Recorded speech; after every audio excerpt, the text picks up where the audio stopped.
você está com uma mentoria. Isso. Né? Se me permite aí, vamos falar um pouco disso, né, amigo? Vamos Porque lá. tem muita gente para crescer profissionalmente, se aproveitar dessa oportunidade que eu sei que você está fazendo e que, olha, parabéns, porque tá show, né? Teu trabalho tá lindo, tá maravilhoso. Vamos lá. Como você fez outros cursos? Como que foi isso para você conseguir fazer esse trabalho tão gigante que você está fazendo hoje, Celso? Então, antes da oftalmologia, eu estudei muito PNL, que é a Programação Neurolinguística, né? Comecei em 2010. E de lá para cá eu sempre venho trazendo mais módulos, por assim dizer, para entender melhor o autoconhecimento. Quanto mais a gente se autoconhece, a gente se perdoa de coisas que muitas vezes a gente fica guardando por muito tempo sem entender que aquilo foi feito com todas as ferramentas que a gente tinha na época. Então muita coisa a gente começa a entender depois do autoconhecimento, né? Que é o primeiro passo para a liderança. A gente precisa se conhecer. O mais interessante é que quanto mais a gente se autoconhece, mais a gente conhece as pessoas à nossa volta. E é daí que vem o tal do atendimento humanizado, que é tão falado, mas muitas vezes as pessoas não conseguem entender direito. O que é isso, atendimento humanizado? Significa que eu estou atendendo um outro ser humano na minha frente. Não é só um número, não é só mais um paciente. Não é só um cifrão. Não só um cifrão e nem só mais um número, assim, a quantos pacientes e quanto isso me rendeu. Não é apenas isso. Para eu conseguir olhar para aquele ser humano como um ser humano, primeiro eu tenho que me enxergar como um ser humano. E muitas pessoas não se enxergam, muitas pessoas não têm autoestima, muitas pessoas não se valorizam. Então, se a pessoa não se valoriza, como que ele vai valorizar o outro ser humano que está na frente dele? Então, trabalhar o atendimento humanizado tem muito mais a ver com trabalhar a equipe do médico. A equipe do médico tem que se sentir valorizada, ela tem que se sentir uma parte fundamental na composição daquele atendimento que vai gerar a satisfação do paciente. Quando aquele colaborador ele consegue ter esse sentimento de valorização, de autoconhecimento, ele consegue transmitir o atendimento humanizado. Então, todo o tempo que eu passei investindo conhecimento em PNL foi muito rico para mim. Quando eu trouxe a oftalmologia, já foi sensacional, mas a primeira etapa foi nas empresas. Trabalhei na Adapt, que é uma empresa incrível no Brasil todo. Trabalhei na Zeiss, que é uma empresa alemã de mais de 175 anos também, uma multinacional muito reconhecida. Então, tudo isso me trouxe um conhecimento do lado da indústria. Aí, no período da pandemia, eu tive um convite de trabalhar com o Dr. Tiago Pizarro de São José do Rio Preto. Um abraço, Dr. Tiago, sou muito grato a tudo que a gente construiu juntos. O Dr. Tiago é um doutor jovem, só que com muito talento, terceira geração de oftalmologistas na família. Então ele é um exímio cirurgião.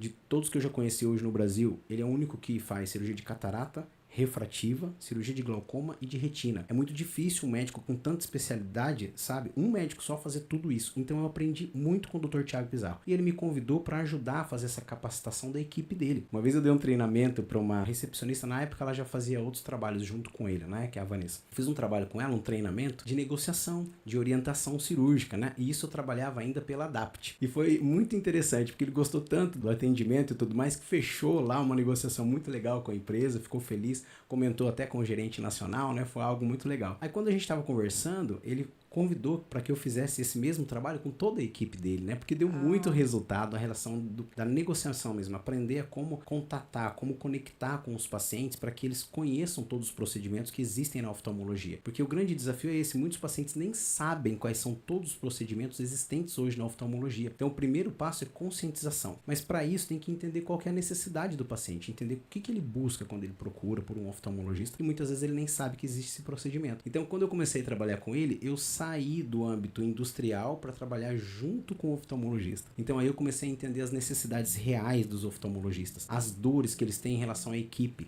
em relação ao turnover, sabe? De contratar, passar um tempo a pessoa ir embora, ou para trabalhar em outra clínica oftalmológica, ou em outra clínica. As dores da falta de tempo, porque eles sabem da necessidade de investir tempo naquela equipe. Eles sabem como é importante, mas muitas vezes o médico é tão exigido. A gente acredita que tem muito oftalmologista no Brasil, mas quando eu fui fazer uma pesquisa, eu vi que nós somos agora, em 2024, no Brasil, são 21 mil, quase 22 mil oftalmologistas apenas, é muito pouco. Só para você ter uma ideia, agora há pouco você fez um podcast com o Dr. Auro, né? O Dr. Auro é cirurgião dentista, né? Ele é ortodontista. São 400 mil dentistas no Brasil, contra 21 mil oftalmologistas. Então a demanda pelo oftalmologista é muito grande, é muito grande. Por quê? Porque todos nós temos nossos olhos maravilhosos que nos fazem enxergar a todo o nosso redor. E como isso é importante, a gente ter uma boa visão para fazer tudo que a gente faz. Nesse podcast aqui, eu tô olhando para você, olhando para os meninos, olhando para toda essa estrutura incrível. Então, imagina se eu não tivesse a minha visão. Então os oftalmologistas são muito exigidos, tem muita demanda pela oftalmologia. Então o que eles têm? Menos tempo. Então o tempo é muito valioso para eles. E como eles tiram esse tempo para treinar as equipes? É muito difícil. Como eles tiram esse tempo para fazer um estudo, por exemplo, de PNL, ou de Enneagrama, ou do método DISC, ou do Human Guide, ou de tantos outros métodos que tem de leitura corporal e leitura comportamental para entender quem são as pessoas que eles estão trazendo para dentro da equipe.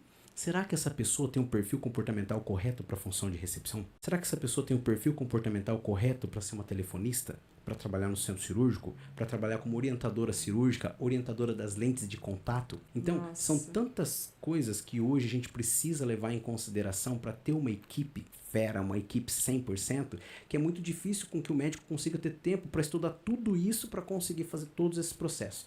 Então eu percebi uma grande necessidade de mercado. Imagina um médico, Ângela, que ele passa todo o ensino médio, depois do ensino médio vem a faculdade, depois da faculdade vem a residência, depois tem tantas outras especializações, ele passa muitos anos da vida se preparando para atender. E muitas vezes a recepcionista dele, que vai trabalhar lá na clínica, é o primeiro emprego dela. Então é um abismo em relação ao preparo do oftalmologista para a equipe. Como fazer para que essa equipe tenha esse conhecimento, para que esteja no mesmo padrão de atendimento, para que esse paciente possa dar os 5 estrelas no Google Meu Negócio, para que esse paciente não simplesmente se sinta satisfeito com o atendimento, mas ele se sinta tão feliz que ele é capaz de indicar outros pacientes. Esse é o grande desafio. E foi esse nicho que eu percebi que eu poderia ajudar com todo o meu conhecimento através das multinacionais, de PNL, das mentorias e consultorias que eu faço para absorver conhecimento de como desenvolver talentos, de como desenvolver pessoas e manter esses talentos dentro das clínicas junto aos médicos que trazem toda essa capacitação.